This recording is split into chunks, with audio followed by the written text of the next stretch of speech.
Gregory Dal Piaz for Snooth here. We're at the Sonoma Wine Country Weekend with Michael McNail, the winemaker of Hanzell. Michael, welcome. Thank you very much. Great to be here. Thank you for taking the time to visit with us. Can you give us a little bit of background? A lot of people may not be familiar with Hanzell, and it's such a historic property here in California. Yeah, I'd love to. Hanzell was started by Ambassador James Zellerbach, and when he was in Europe administering the Marshall Plan, he fell in love with the wines of Burgundy, and it became his dream to create wines that were going to compete with the very best in the world. And to him, and still to us today, that means ageability. And so ageability is very much the cornerstone of our winemaking style. So our Chardonnay is meant to go a minimum of 10 years, and I can tell you firsthand that some of the wines 15 and 20 years old are not just hanging in there, but really spectacular. But why is that? Well, the wines are made with, part because of the fruit where it's grown. We're up in the mountains above the town of Sonoma in the Mayacamas. You're filming. You're in a video shoot right now. Oh. Sorry about that. Thank you.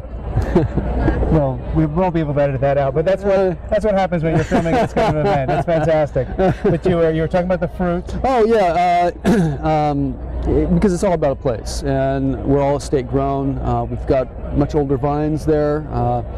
Ambassador Zellerbach planted the first. Pour a little while you're. Please.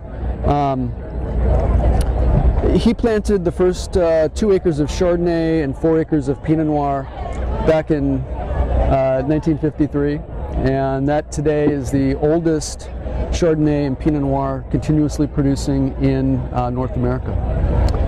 So, cheers. Cheers. These are those original vines. Some of them, yes. We've expanded since then, and vines planted in the. We're going to get. This is.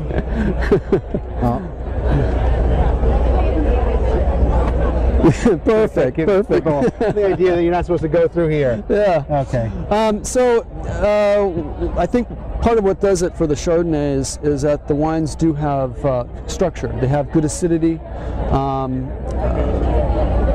We also employ a little bit of skin contact, limited, but definitely part of our winemaking, and that gives the wine the structure and backbone and intensity and concentration that the wines need for longevity. Has the winemaking style changed at all over the years, or it's been pretty consistent from the beginning? Remarkably consistent. When Brad Webb, the original winemaker, still not working. No, people go where they want to go. Anyway, when Brad Webb first was making the wine, he was doing 100% tank fermented, no malolactic, and it took about 25 years for us to get to the point where we're doing about 30% barrel fermented with ML. The balance, about 70%, is tank fermented with no ML. So we maintain a lot of good acidity and structure because of that. So the ML, malolactic fermentation, just for people who may not be familiar with it. Sorry about getting too geeky. That's fine, but that really is fundamentally a stylistic difference with a lot of other California Chardonnays who may do 90% ML, 100%, and that gives it that rich, buttery, creamy texture, right? Which may be immediately appealing, but we're talking about ageability. We're talking about ageability, and but you'll notice a lot of real bright aromatics, very floral, and good grip to the wine. It's nice and tight, beautiful mineral quality. Really fresh fruited. It's not your buttery, opulent style. If you're looking for that, you'll be disappointed. Yes. Yeah, but it's a beautiful wine. Thank you. And can you tell us how it will express itself differently with 10 or 20 years in the bottle? Well, the wine becomes a bit more soft. The structure becomes a little more integrated into the wine, and then as the wine ages, you start picking up a lot of the tertiary, secondary. It's the true bottle bouquet that comes with aging, and it's tough to describe or explain those aromas and flavors until you get a chance to try it, which we highly recommend. But one thing I'd also like to mention is that because of structure and the way we make our wines, we like to actually decant our Chardonnay a couple hours ahead of time. That's very interesting. Like you would Grand Cru White Burgundy. So do you feel that there's more of a kinship between Grand Cru White Burgundy and the Hanzell Chardonnay than your typical Sonoma Chardonnay, for example? Yes. When we do our comparative tastings, we normally taste against Grand Cru Burgundy. And I'm sure you do very well. We like to think that we stand alongside those. I can imagine. I think you do. I think you do. It's definitely a beautiful wine. 09 vintage. How was the 09 vintage for you? It was fantastic.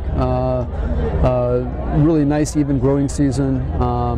You know, sort of unremarkable, which can be a good thing. Right? Yes.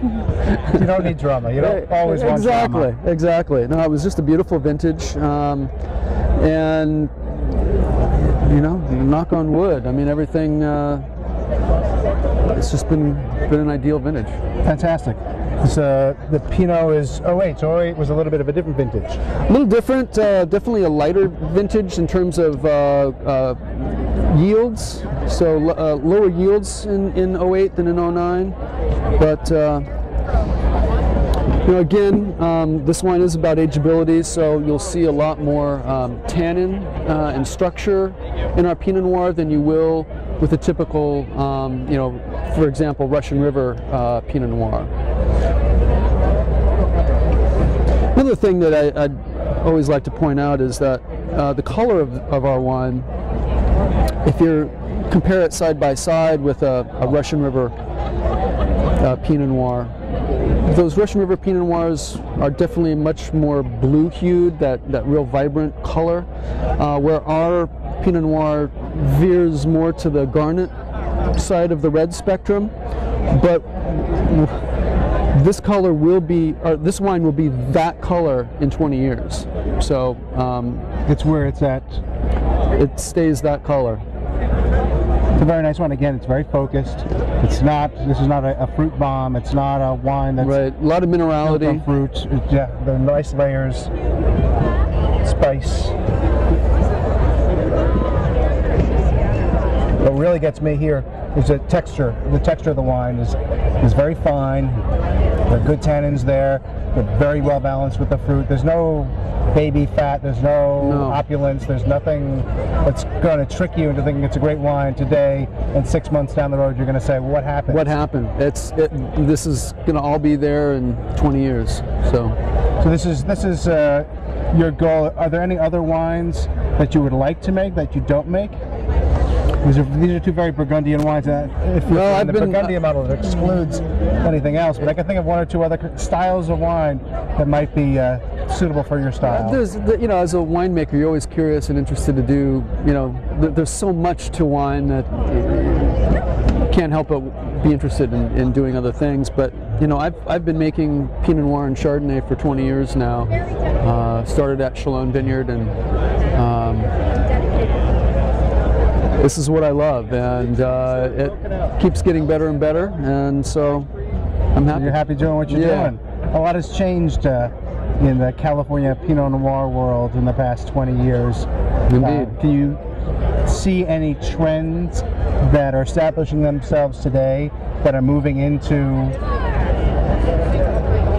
I don't know, people are very strange. They're moving into sort of the mainstream models of Pinot Noir that maybe have moved in from the fringes? Well, you know, you certainly have seen a lot of trends, and you know, there was the trend about 5-10 years ago, what I refer to as the Syrah-ification of Pinot Noir, where it was all about extract and tannin, well, just extract and lots of sweet black fruits. And I think that we are seeing a move to more moderately sized wines and allowing the terroir of the place come through. At least that's what I like to think. So. I like to think that too. Did you want this here? Yeah, otherwise it's just got it. Constant traffic in front of the camera.